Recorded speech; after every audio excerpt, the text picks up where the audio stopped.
Hey, what's up, guys? So, Jujutsu Kaisen, chapter 268. Spoiler alerts for Demon Slayer's ending, by the way. So, if you don't want to get spoiled for Demon Slayer's ending, skip this whole entire video because it's going to be filled with it. So, Jujutsu Kaisen 268. Sukuna is... Listen, I'm not going to say he's dead because apparently Gege wants to make Yuji the biggest fucking idiot since I don't even know. But then again, if Yuji ate Sukuna or let him go back in his body, because that was never seen, so I'm not going to say Sukuna's dead. I'm just going to say unclear. But if Yuji let Sukuna live in his body because I think a lot of people forgot. Remember that saying that Yorozu said to Sukuna, the one who will teach you about love is, we never find out. Well, at first people thought it was going to be Yuta, because, love and Yuta, they go hand in hand. But now I'm thinking Yuji is literally just going to let Sukuna live in his body until he dies from old age. So then he could die with people surrounding him, and then Sukuna will feel love. That's what I'm going with. But let's talk about the big thing in the room. Sukuna's death. Now, I always said this. No matter how Sukuna died, his death was always going to be called bullshit by a lot of people. I always said that. It didn't matter if his death was good or bad. If you ask me, his death was just kind of... It made sense. His death made sense. And let me talk to these people who say it doesn't. The dude was getting jumped for 60 to 70 plus chapters. What do you mean his death makes no sense? Oh my God, a guy got beat up and then he died. Yeah, that's what happens if you get beat up for a while. You're obviously going to die at some point. Like, what?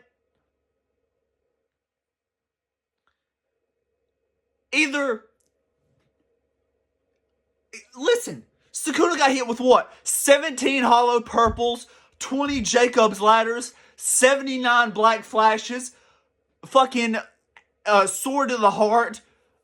He got hit with all that.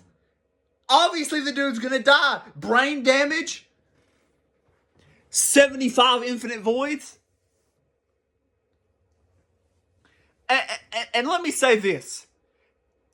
So part 2. Gege made Yuji swallow Sukuna. I'm saying it. I'm jumping to conclusions. I'm saying it. From what it looks like, 268, it looks like Yuji let Sukuna live in his body. I don't know why he would do that, but apparently he did. And there's that one finger left. So Yuji wants to have some sort... He said, hey Sukuna, have you ever read Naruto and the Nine-Tailed Fox? Have you? Well, that's what me and you are going to be. So part 2, I could see it happening if Yuji lets Sukuna live in his body. But we won't know. And time skip. Here's where the Demon Slayer thing comes in. This ending is damn near identical to Demon Slayer. This is a better Demon Slayer ending. Because a lot of people didn't like Demon Slayer's ending. First of all, the time skip... we never got closure on a lot of stuff. The story just ended. This is damn near Demon Slayer's ending. There are only 2 differences. 2. First one is Sukuna wasn't in the main character's body. He was in a side character's body. Second, Sukuna didn't cry like a bitch when he died. Muzan was saying, Tanjiro, don't leave me here.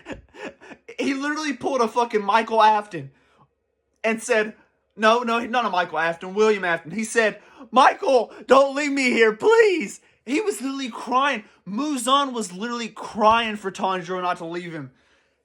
He said, please stay. You can fulfill my dream. Sukuna was just like, hey, Megumi, your life sucks. Just let me live in your body. And Megumi was like, nah. And he said, okay, well, Oh, and I want to talk about the ending of this chapter. Yuta. Now, Gay, let Yuta be in his own body and let him have, man, let him have his own body. And my life is yours. My life is yours. Who was yelling at Yuta? Now, let's knock off all the options here. So, there are a couple ways you can look at this panel right here. There are two things, Yuta, you fucker, or Yuta, you piece of crap. Who could that be? Let's mark off all the people it couldn't be. Biggest one, Maki. Guys, look at this panel. Maki is clearly walking there with everyone. Maki isn't in there with her, with Yuta. I mean, yes, that is something Maki would say to Yuta because, hey, we know how Maki feels about Yuta. We know how Maki feels about Yuta. She clearly wants to have his firstborn. So, it would make sense for Maki to say that. But they probably want to execute Yuta because, you took over the strongest body. Or they're going to be like, oh, you can't leave his body. You need to live there. And if there's talk of execution in Yuta, Maki might turn into fucking Mikasa. You remember when Eren was surrounded by them fucking cannons? And all those people, they were like, Eren, if you're a Titan, say something right now. And Mikasa was like, oh, my specialty is cutting flesh. Maki might pull one of that if that's the thing, because we know who Maki is. But, yeah. That's it. Take care, guys.